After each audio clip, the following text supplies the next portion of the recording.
next session, which is about MSMEs. And our theme for this session is how do we get to 10x? And to kick off this part of it, we have Ms. Gunjan Krishna, who's going to talk to us about the initiatives in Karnataka to grow MSMEs for the country. Let me take a minute to introduce Ms. Gunjan. Ms. Gunjan Krishna is a graduate in economics honors from Lady Shri Ram College and law from the Campus Law Center, Delhi University. She joined the IAS in the year 2004, and she has a rich experience of working with state governments and Government of India. She served as Managing Director, Karnataka State Industrial and Infrastructure Development Corporation, where she is responsible for spearheading implementation of the infrastructure projects, including projects on the public-private partnership basis. She also served as Commissioner for Micro, Small and Medium Industries, which is, she's the appropriate person to talk to us about this now. And she's responsible for promotion of MSMEs in the state. She's presently working as the Commissioner for Industrial Development and Director of Industries and Commerce. As the Commissioner, she is responsible for attracting and facilitating investments, promotion of exports, and industrial growth of the state. She has also written a book, From Bondage to Freedom, which is an analysis of international legal regime on human trafficking. So with that, I would like to welcome you, Ms. Gunjan Krishna, to tell us about how Karnataka is going to help us grow the MSMEs by 10x. Thank you very much. Thank you, and it's a pleasure to be here at the ISA Vision Summit. So electronics, as we all know, is the new gold. We have been seeing a very high level of traction. If we look at the total electronic market size in India, it stands at 300 billion US dollar, out of which 200 billion dollar is actually imported. So there's a lot of scope, and this is expected to grow to 3 times in the next 5 years. So what we are looking at is an exponential growth, a lot of opportunity for our MSMEs and our big OEMs to go on higher on the value chain.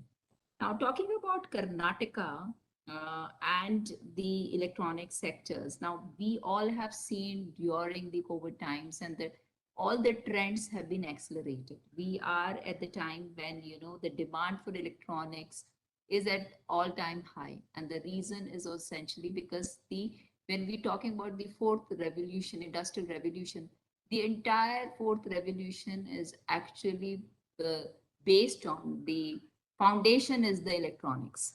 And having said so, it is required across the sectors, be it aerospace and defense, if we talk about, or if we talk about, telemedicine or medical devices that are being made, or you name it, in agriculture, agri-tech, if you're talking about. So the importance is very much, and we all in the government realize that, if the government of India is talking about Atmanirbhar Bharat, government of Karnataka is also making sure that there is a kind of a self-reliance and there is a kind of a way that we can move to the next level when it comes to value chain. Karnataka, as you all know, is the design capital of the world. When it comes to 70% of the chip designers in the country are located in Karnataka. 64% of the ESDM exports come from Karnataka, and 10% of the output in the electronics industry happen from Karnataka. So there is no doubt 85 plus chip design companies are located. So when it comes to the design part of it, Karnataka is doing very well. But what we need to do is that we need to get into the manufacturing aspect. We are having number of companies that are coming in, especially EMS companies that have come in. We have Wistron and we are talking to a slew of other companies. And the idea is, once those come, the component manufacturers will also come. And from there on, we deepen our, manufacturing supply chain. And that is with that intention, Karnataka has come out with the ESDM policy. The whole focus of the ESDM policy is that any company, any OEM or their suppliers located anywhere in the world, especially those who are looking at China or who are located in China, can relocate to India. And we are going to provide you that differential, that differential that is required for you to become economical over a period of time. That will be provided by the government. And what is the package like? We are talking about 25% of the subsidy in the form of land subsidy. We are talking about 20% capital subsidy. We are giving rupees 1 of tariff waiver on the electricity charge. Electricity duty is getting exempted. Over and above that, we will be giving 1% PLI, that is production linked incentive, for a period of 5 years. Apart from that, your stamp duty exemption and other registration charges exemptions are all there. So the idea is, and this package, when you compare to the other states, we are 50 to 100% better than the other states. And idea is not just, the larger companies to come. We want our MSMEs, our startups actually to come in this sector and take advantage of this policy and this scheme that we have come out with, so that we have more and more number of companies coming in and setting up their manufacturing base in Karnataka. We are also working closely with Government of India to ensure that we take a cluster approach. And in the cluster approach, we are looking at developing major cluster in Mysuru. We are looking at next to the airport, we have land.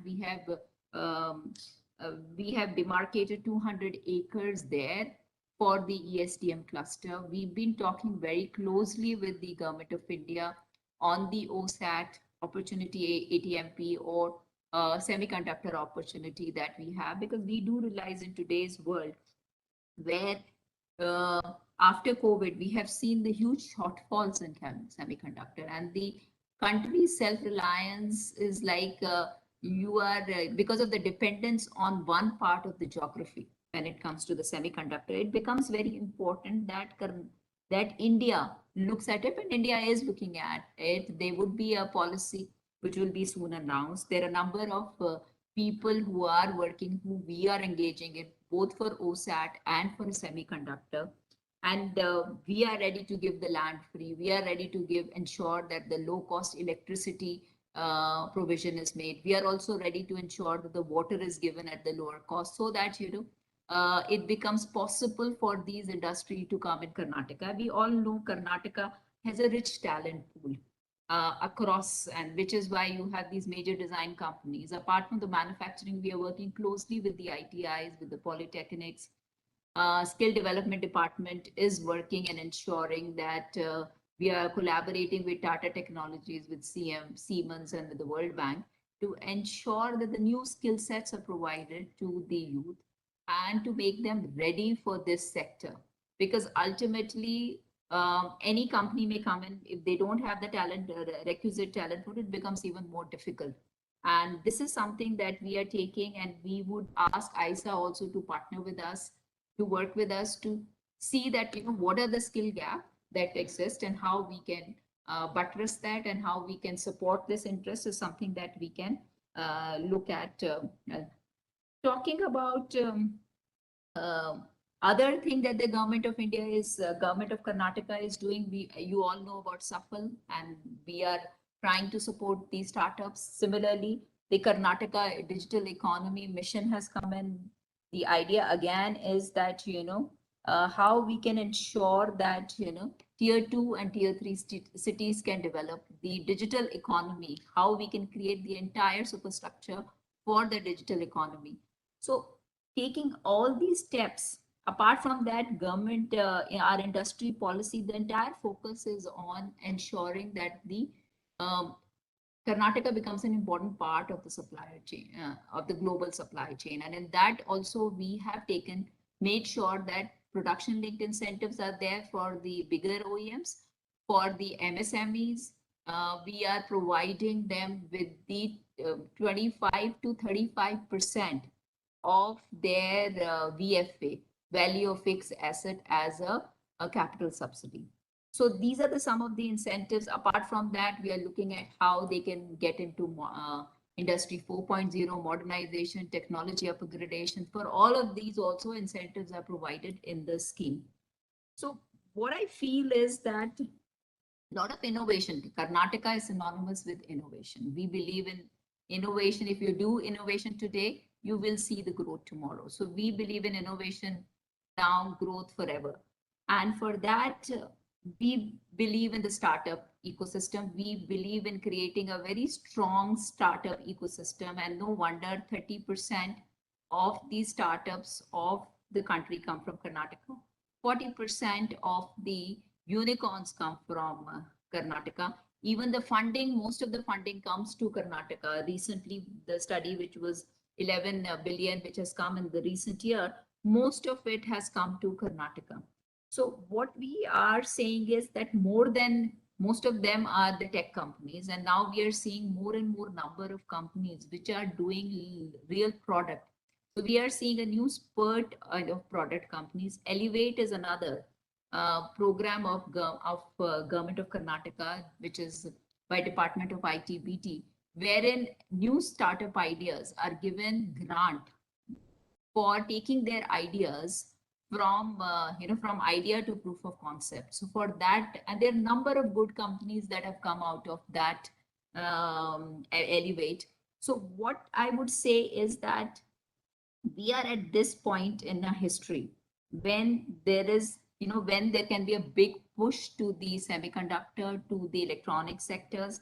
We have to look at it in the cluster approach. We have to ensure that all the necessary support by the government in the forms of incentives, in the form of regulatory ease, in the form of provision of the talent pool and the skills, that would be provided by us. And we look forward from ideas from the organizations like ISA, that how we can take it forward, how we can get more and more number of MSMEs coming in. As we were talking about the other industry like aerospace and defense.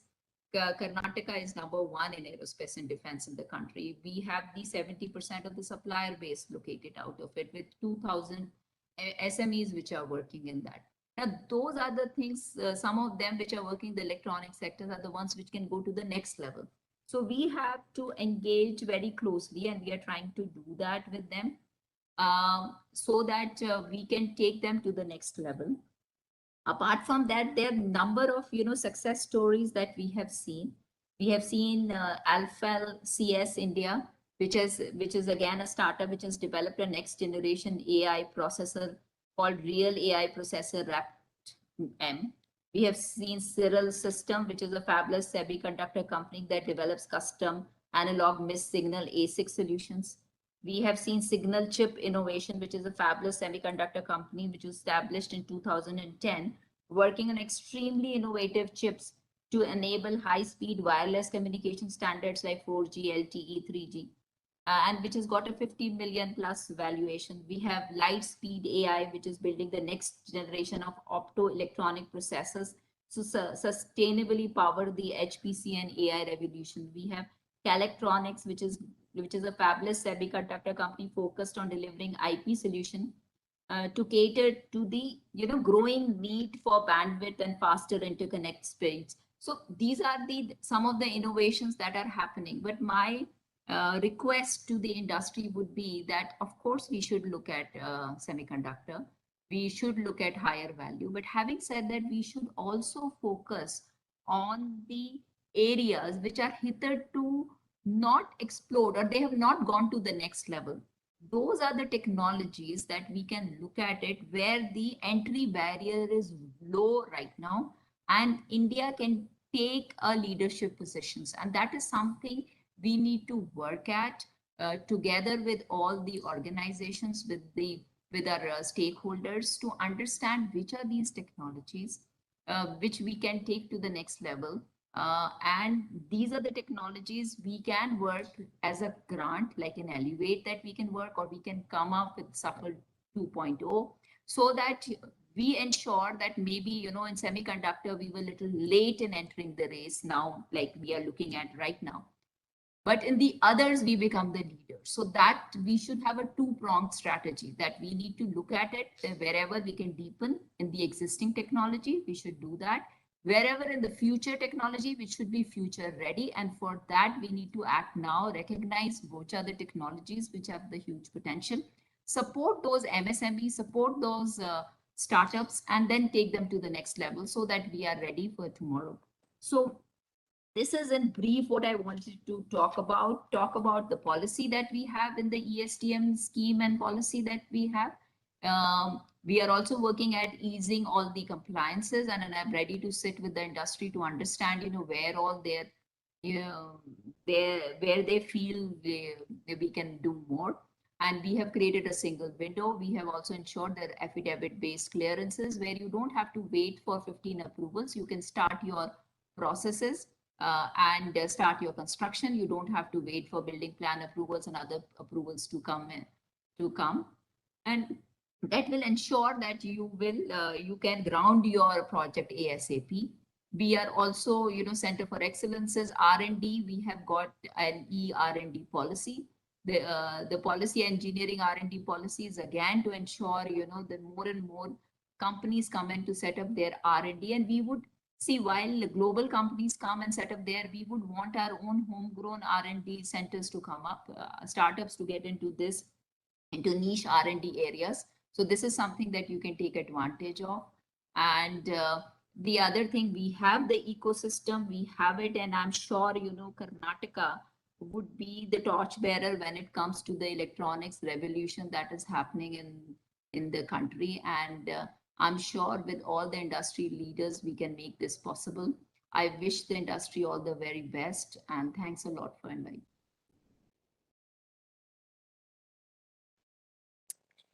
Thank you so much, Ms. Gunjan, for that both inspirational as well as informational talk that you gave us. I think all those that might have been listening to you would be very encouraged to know what all the government of Karnataka is doing for MSMEs, for startups. You walked us through an array of initiatives, of policies, and intent as well for the future. And with that background, I think we're off to a good start on how do we get to 10x of the MSMEs that we have today. Thank you so much for making the time to join us. And we look forward to engaging with you in future as IESA on a lot of these initiatives. Thank you. Thank you. So I'd just like to announce also that we will be on a 10-minute scheduled break right now. So please join us back in 10 minutes, which is like 5:10. It's about 5 o'clock now. So we'll be back at 5:10. Thank you all.